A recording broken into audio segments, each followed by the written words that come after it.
But Ian Marshall OBE, welcome to New Ireland TV.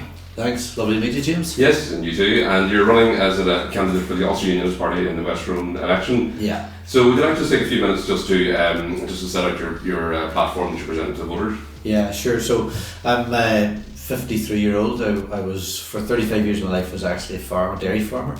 Still have a farm business that my son runs with me, partnership with me. Currently work in Queen's University in the Institute for Global Food Security. It's a really exciting place to work. It's a good place. It's about agriculture and food, and food's the thing that unites us all.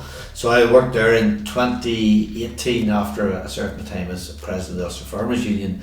I got a call from Dublin to see if I'd run in a Senate by-election, and after a bit of discussion with friends, family and with the university, I decided that I'd do that. So I ran for that Senate election. I was duly elected and I served in the Seanad from 2018 to 2020. So when I wasn't re-elected, I was still working in the university, and I was approached by Doug Beattie at that stage to see if I'd come back into Northern Irish politics and get involved with the UUP. And I've done that because I think there's a great vision for a shared future. There's a great vision for everybody working together, and that's without any erosion or dilution of my unionism or someone else's nationalism. It's about making Northern Ireland work. And I thought, yeah, you know what? That sounds like something I'd like to be part of, and I firmly believe, that we're at this stage of the journey that there's an appetite for Northern Ireland to be a successful, vibrant, prosperous place to live and work, and I'm really encouraged and I'm enthusiastic about the future. Fantastic. And in terms of policies, then, what are you presenting to the voters then, with regard to just overall the programme for government, or if you got to the MLA, what would you be aiming to change or improve as you go forward? So fundamentally, it's quite interesting because it's about making this place work. And across all of our departments, we can all highlight and flag up issues and concerns. There's limitations to resources and finance in many departments. So that's a problem, but it's a problem not locally but nationally, globally. There's just not enough money ever. There's never enough money in the system. So it's how we can do things better. And when we look at things like our healthcare, and especially in this area in West Tyrone, it's interesting because people keep coming back to the fact that they need access to GP. So it's the general practice issues. It's also things like primary provision. It's about acute services. That's the things that impact people's daily lives, and they can't get access to their GP and they can't see their doctor, and they just feel that they need better services. So that's a concern. As well as that, when you talk to people in West Tyrone, there's massive concerns over infrastructure, over connectivity. And I think what COVID really highlighted was that you can actually live in West Tyrone and work for some of the big multinationals that are headquartered in Belfast and Dublin and London or wherever. So you don't need to be on site, you don't need to be commuting a couple of hours to go to the city to work and then lose that time back. So for the party, there's been a big focus on connectivity and infrastructure. We need good broadband here, because that's the thing that now we're all connected. We all have a phone virtually welded to our hands at all times. So we need that connectivity. We need improvement in that. And we need improvement in the infrastructure to put West Tyrone on, in its rightful place, centre stage, and what it can deliver. Because look, we're in a constituency where we're leading the province on manufacturing and engineering. We have some fantastic firms working in constituency, and if you even go to education, in the constituency punches above its weight. It continually churns out students that are above average for the province. So that's a testament to it, and it's actually, for me, it's one of the areas that probably we need to focus on too, because that investment and reinvestment in the school system and education is really important. I think we've missed a trick on this. I think we need to ensure that there's equality and fairness, that there's an equal amount of investment west of the Ban as there is east of the Ban. So those are kind of the headline things, and it's interesting because that manifesto, it seems to be resonating with people on the doorsteps, because that seems to be the things that really matter for people. I would agree with many of those actually. I'll just pick up on education then. There's been a large there's been a scheme to try and get all the secondary level education out to the Strule campus. It has been delayed, like so many other projects down in this part of the province. They always seem to be delayed for years, turn into decades, turn into this. Is there anything you could maybe add, or maybe you have any comments to make, or what your thought about the Strule campus in general is, or would you prefer to maintain sort of individual schools as sort of entities in their own? Yeah, it's really interesting about Strule, and the theory is actually good. I think the principles, it's a good idea to consolidate that and get all the different schools on one campus. However, we are presented with a set of problems now that in itself has generated.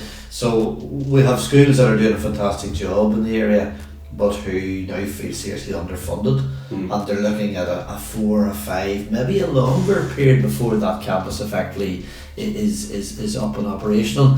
As we've looked at the costings of it, there's been a continual escalation of cost.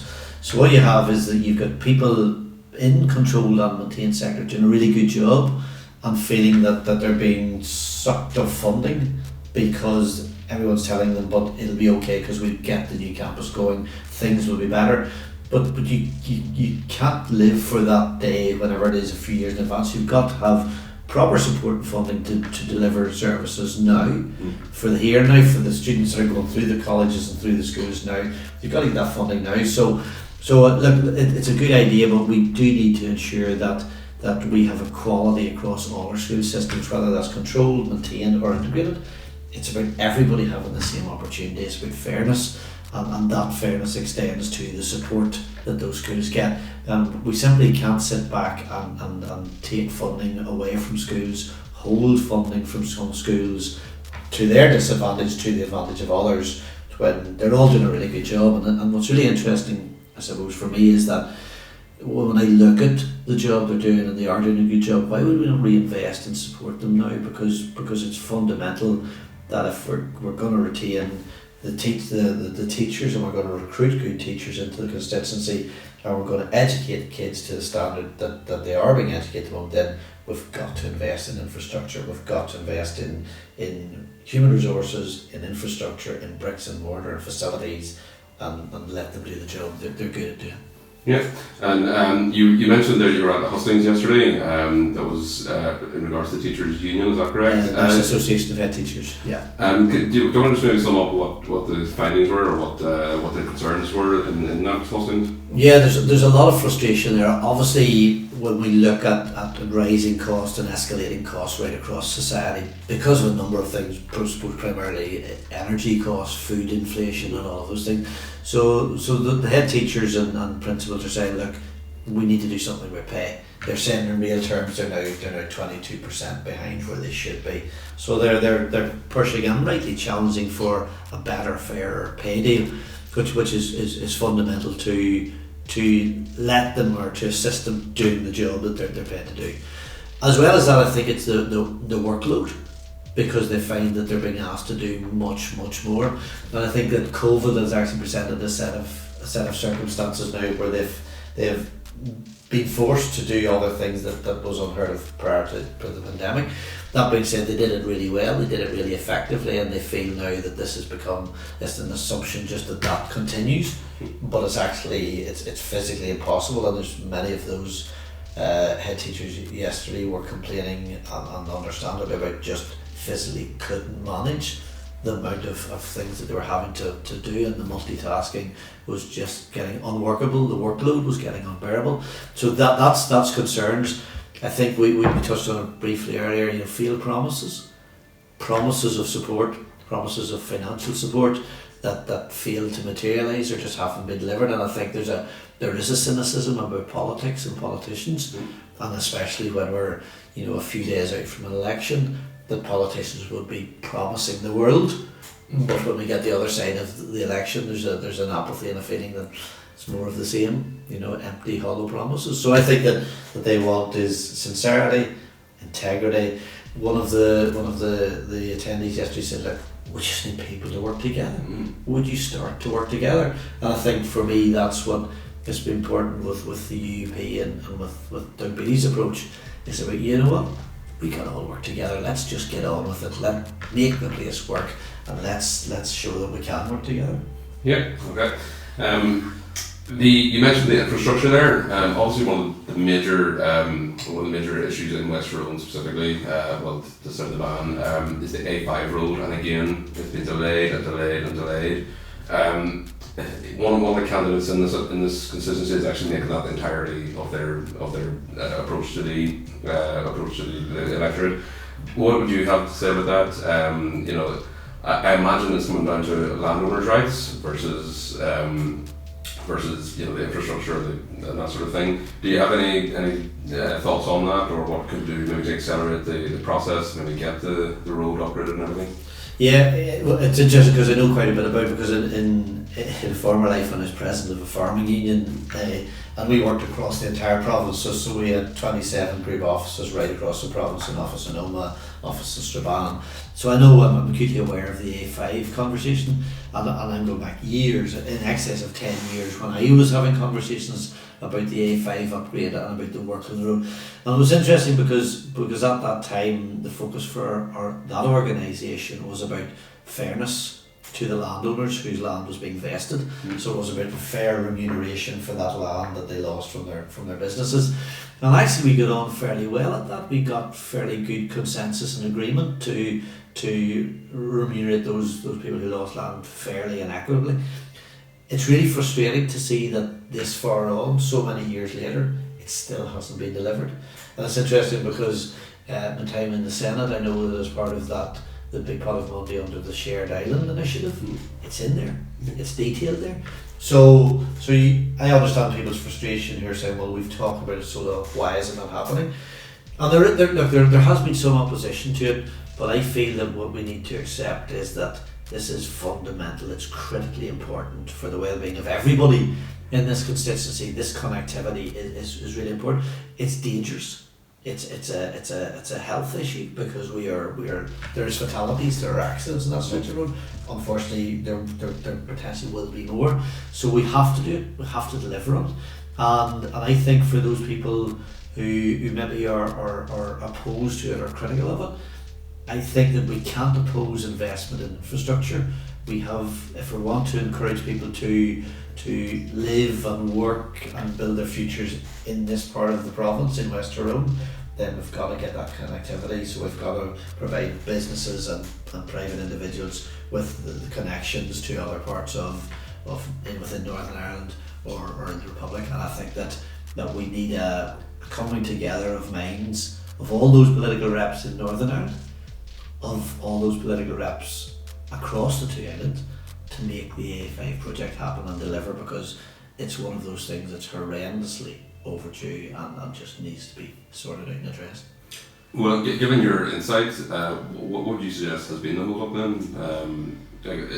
As you said, the agreement had been arranged with the landowners to compulsory purchase or whatever it was, but the arrangement had been made, and yet here we are, and they've almost sort of reverse their position or reverse the sort of progress they've made. Yeah, it is frustrating, because when I look at it in the round, all the ducks seem to have been lined up, and you wonder what is. Someone just needs to push the button, and I feel, and I may be wrong, because remember, I'm only a candidate in this election, so I haven't been in an executive, but I sometimes feel if it was an arterial route in another part of the province, would it have been delivered? And I know that local people expressed major concerns that because it's the A5, because it's west of the Ban, it's on the long finger, it's not a priority. And you know what, I can understand and completely share those concerns. So I think, look, we've all watched this sit and stagnate, and I think there's now an appetite with everyone across all the parties to make it happen, and I think this is a brilliant opportunity with an election and a new set of individuals in power to say, okay, let's push this back up to the top of the list, and let's make sure we start and we deliver on this one. Okay. Yeah. So the another big thing that's become very acute in the last 4 or 5 months has been the cost of living crisis. There's not really much that you can sort of apportion blame to the Assembly on this, but it is an issue that's very, it's very stark to people. The likes of the Socialist Party and People Before Profit have suggested maybe raising minimum wage to £15 an hour. Do you have any suggestions about how we could negate the worst of the potential issues that the cost of living could bring? Yeah, look, you're completely correct in that those global events have driven this gas and oil prices. However, that being said, I think there are things we can do, and I think it's about actually very much a targeted approach. I suppose my concern is that there's a big chunk of society being left behind at the moment, that there's a big chunk of society are really hurting badly, and actually when you speak to people on the doors and they say, yeah, we're really struggling to pay bills, to fill tanks with heating oil, to actually put food on the table in some cases. And I spoke to a nurse the other day in Seskinore, and community nurse who's doing fantastic work, who's travelling up on 1,000 miles a week, who gets 20 pence a mile. Right, yeah. For her travel. Now that's completely inadequate. 20 pence a mile was actually inadequate before we had a pandemic and before we had fuel increases, but now it's actually an insult to that lady to pay that. But what I think we need to do is make sure that we can target support. There's an immediacy with this support, so we do need to work out, can we do something with either look on what the taxation is and the VAT is on home heating oil, on fuel, because that's an immediate saving. We need to look at putting bits of money into supporting people to buy the heating oil or to pay some of these key bills. It's I suppose the frustration is that there's probably no quick fix for the global fuel energy price, but it will change, and we're hearing some reports today that already energy prices are starting to come back again. Now the problem we'll have is that won't be filtered through to the consumers quickly enough, that's going to be too slow to get back. But as well as the energy, an area that I work in is obviously food. And when you look at food, input costs and food production costs are escalating. So feed input, fertilizer input onto farms it's escalating. It's getting completely out of control. That is a knock-on effect because it costs more for processing. We have processors at the moment whose costs have tripled to produce because of energy, and that then feeds through to the prices in the shelves. And when you're talking to people locally are saying, look, I see my groceries getting more expensive every week. So it's what we can do to try and get money in people's pockets now to deal with that. Because as I say, hopefully as we get through this, hopefully, and it's fingers crossed that there is a solution to the Ukraine war, and that it doesn't go on for a long time. But that being said, we need to identify the people most in need and get support into them now, because this is exceptional circumstances. It's not normal circumstances, so it sometimes needs government and our executive to take a different look at and a different approach to how they deliver solutions. So because it's an exceptional circumstance, you wouldn't actually support to raise the minimum wage to that extent, and is that right? Or? I think raising minimum wage is an interesting one because remember, when you raise minimum wage, and I'm a supporter of having living wage, and I'm a supporter of that because that's about fairness, it's about social justice, about doing a day's work and being properly and fairly paid for that. I think the simplicity sometimes of raising that means that you push every level up because that's about fairness, and I think that's a risky strategy. I think you need to be really careful about just taking blanket approaches to solve a problem with a unique set of circumstances at the moment. I think that with due consideration, looking at and reviewing the minimum wage is really important, because we're sitting with inflation maybe in excess of 8%. That's not normal. That's not normal, and fingers crossed that it will not be the norm. But that being said, I think we need immediate solutions, short-term solutions to alleviate the pressures on families at the moment. And sometimes when we look at many of our businesses, remember a lot of the lower income households are completely dependent on hospitality business. So if hospitality businesses are struggling and they're under pressure, and you put an extra layer of cost into those businesses, as much as it maybe will benefit some people as individuals, we could have people lose jobs over this. And businesses say, well, if I have 5 staff, maybe I can do this with 4. And so we've got to be careful of unintended consequences of these things. Minimum wage is important. It's important that it's fair, and it's important that it's continually reviewed and reflects cost of living. But just to put a blanket increase across the board because of where we are today, I think is maybe risky just at the moment. Okay. Another local issue that maybe doesn't get the attention in Belfast as it does out here is the gold mine in the Dalradian Gold Mine up in Greencastle. A lot of people on the ground are concerned about the environmental effects and what it will do to house prices, and we have seen mining can have effects, 20, 40, 50 miles away as far as geological things. Do you have any position on the gold mine and where we should go from take from here? Yeah, and it's interesting because I've spoken to people on both sides of the argument for and against, the gold mine project.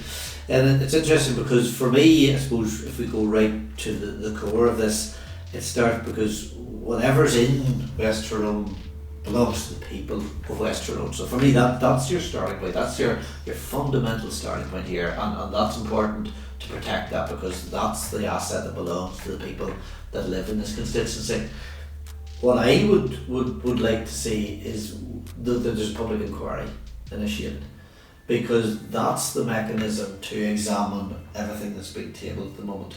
Let's get a public inquiry. Let's see what the facts are. There's a lot of emotion about this, and a lot of emotion on both sides of this argument.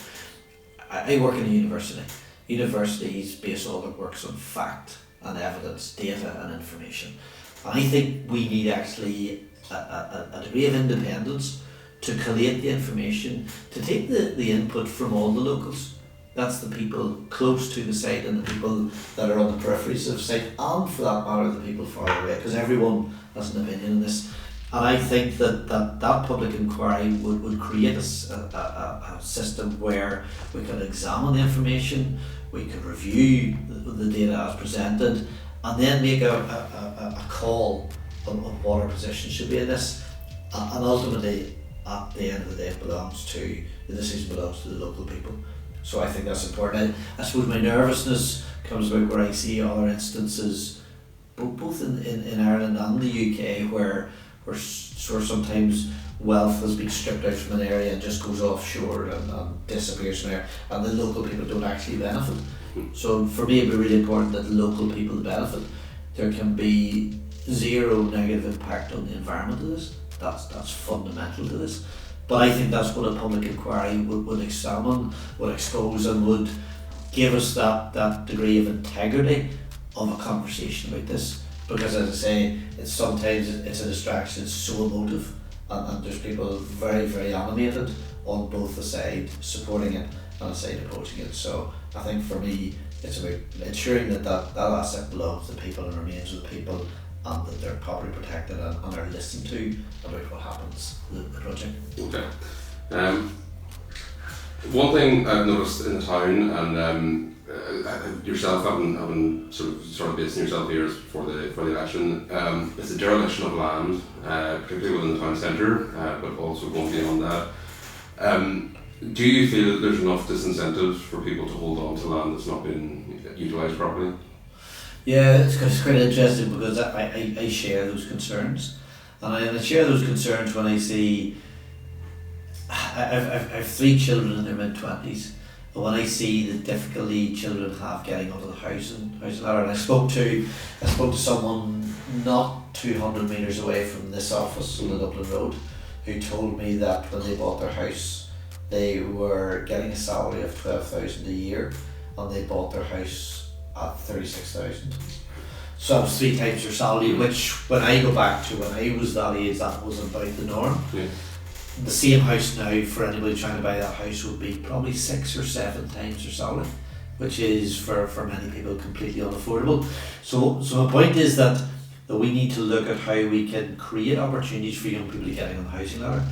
I don't think it's helpful to any community to have derelict properties or vacant sites, or for that matter brownfield sites that are just left to sit and stagnate. So I think certainly we need smarter thinking, both at local council but in our executive and the assembly, about how we could incentivise people to invest in those properties, to whether that's creation of starter homes, or in some cases it would probably be office space for SME businesses. Now, what COVID has probably presented is less of a necessity to be in an office on the site. So there may be something to say that a bit of smart thinking about this, because ultimately the people who know best in an area are the local people. So if you take your local constituents and you take your councillors and you engage with them and say, okay, so what do we think are the best solutions for this area? So certainly I would agree with anyone who says there's too many vacant derelict sites. I think there's a a whole plethora of young people who'd be quite happy to get into a property somewhere, to start a home, to set up a home, to have an apartment somewhere they can call their home. So I think, look, we need to look at this in this new term of an executive.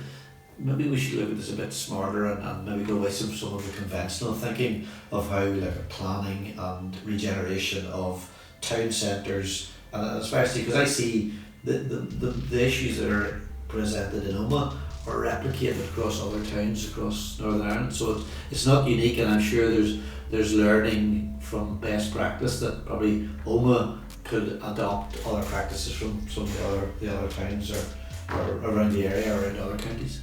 And just in regards to disincentivising leaving the land, would you have any suggestions for that? One of the people I've spoken to has suggested maybe raising the rates on derelict land, because at the moment they're not. I don't know if this is true, but they're not getting rates charged to them on derelict land, and if that's the case, you're almost incentivised just to hold it on until the value goes up. So there not be, as an MLA, would there not be, should there not be a movement maybe to disincentivise holding land like that? Yeah, I think so. I think you need to take every situation in its own merits, and I think there are some situations where there are reasons for that land being in a state of limbo or retained for whatever reason. I think that's understandable. Certainly, I think that if you want to change behaviour, you change behaviour through financial incentives or disincentives, or disadvantage, whatever way you look at that. And I think that's the kind of mechanisms that we do need to look at. If we go back to my point about, because everything I do, I need data and evidence. So you need to compile the data and the evidence and see exactly what the issue is. Is it a major issue? Because sometimes when we travel around, we think that something is a major issue, but then we go and look at the data and say, well, no, I thought that was a major issue, but it's only in this area, and everywhere else is actually not a problem. So I think that there are times, I think, if we sit down, get the data, get the information, and if that merits a change to how we rate properties or taxation around retention of properties, then that's something we should look at. Okay.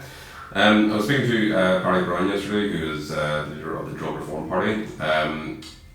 Just in general, are you content with the drug laws as they are at the minute, or would you like to see more reforms, or would you like to see maybe punishments being brought in for drug use or drug dealing and that sort of thing, or what is your opinion on those issues? It's quite interesting you mentioned that, because I spoke on the doors on Saturday to a local lady who works in drug addiction. Yeah.